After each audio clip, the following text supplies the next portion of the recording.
सत्रह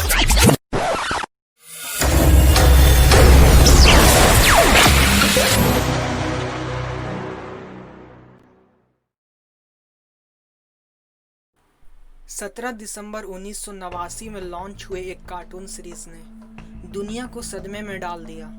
इस कार्टून को अमेरिका में द सिम्पसन्स नाम से लॉन्च किया गया था। इस कार्टून की अभी तक 31 सीजन्स कंप्लीट हो चुके हैं।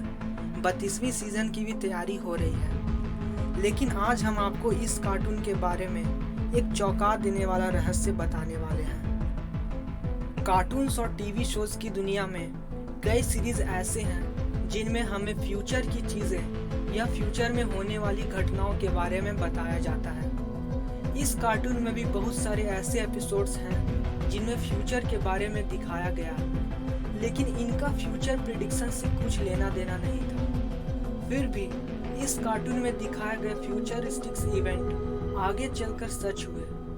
वे इस एक्यूरेसी के साथ सच हुए कि उन्हें हम कोइंसिडेंस भी नहीं कह सकते हैं।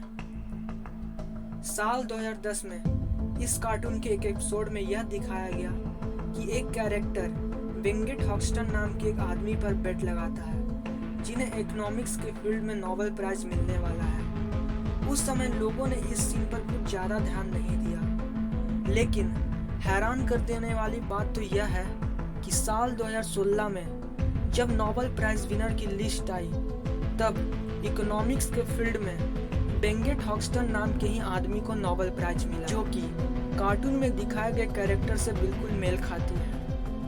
लेकिन 6 साल पहले दिखाए गए कार्टून सीरीज की ही घटना और कैरेक्टर 6 साल बाद सच कैसे हो सकते हैं, यह एक सोचने वाली विषय है।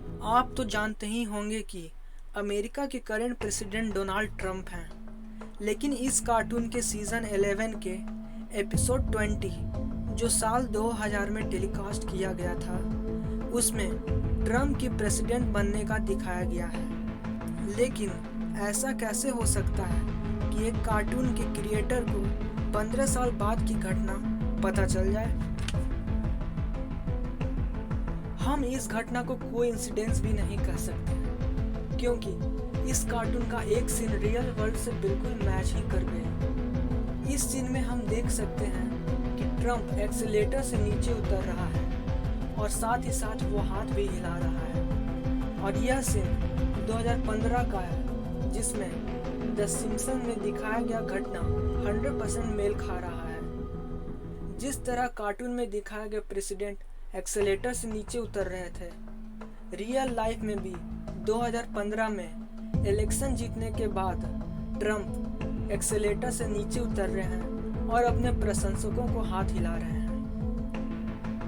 चलिए हम इसे भी कोइंसिडेंस मान लेते हैं, लेकिन हम इसे कोइंसिडेंस नहीं मान सकते हैं। इस सीन का बड़ा रहस्य यह है कि जिस तरह हमें कार्टून में दिखाया जा रहा है कि साइड में खड़ा एक आदमी के हाथ से उसका बोर्ड नीचे गिर जाता है, और ठीक उसी तरह रियल सीन में जो कि 2015 में हुआ, उसमें भी इस आदमी के हाथ से इसका बोर्ड नीचे गिर जाता है।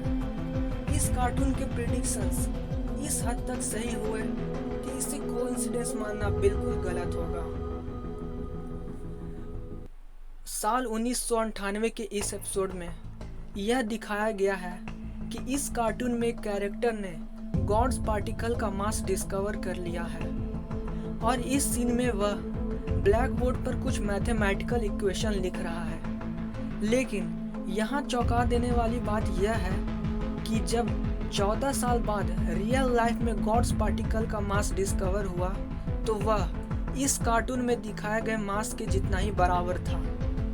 इसका मतलब जो चीज़ 2012 में डिस्कवर किया गया, वह चीज़ इस कार्टून में साल 1998 में ही सही हो चुका था। 2014 में आए इबोला वायरस इस कार्टून में बहुत पहले ही दिखाया जा चुका था। साथ ही साथ इस सीरीज में फ्यूचर गैजेट्स और टेक्नोलॉजीज जैसे वीडियो कॉल्स, वायरलेस कनेक्टिविटी बहुत पहले ही दिखाए जा चुके हैं। इस कार्टून में 100 से ज़्यादा प्रेडिक्शंस भविष्य में सही साबित हुए हैं। इस कार्टून के क्रिएटर मैट ग्रोइंग ने हर एक प्रिडिक्शंस को एक कोइंसिडेंस बताकर छिपने की कोशिश की है।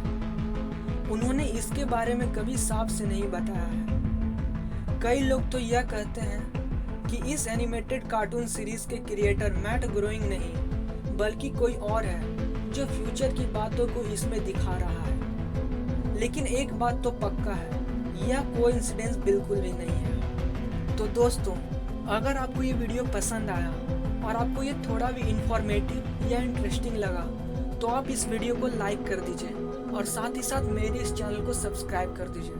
Thanks for watching.